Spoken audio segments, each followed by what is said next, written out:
Hello అండి, welcome back to our channel. ఈరోజు recipe వచ్చేసి క్యాబేజ్ ఫ్రై అనమాట.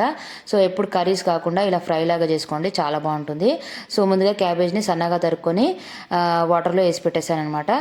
సో ఒక కడాయిలో నూనె వేసేసుకొని ఆవాలు, జీలకర్ర, శనగపప్పు కూడా వేసేసుకొని అది ఫ్రై అయిన తర్వాత సన్నగా తరుక్కున్న ఆనియన్, పచ్చిమిర్చి ముక్కలు కూడా వేసేసుకొని వేయించుకోవాలి.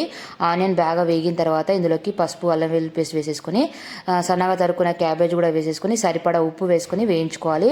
లో ఫ్లేమ్ మీద వేయించుకోవాలన్నమాట. బాగా వేగిన తర్వాత ఇందులోకి ధనియా పౌడర్, కొత్తిమీర, కరివేపాకు వేసుకొని మరో 2 నిమిషాలు వేయించుకోవాలి.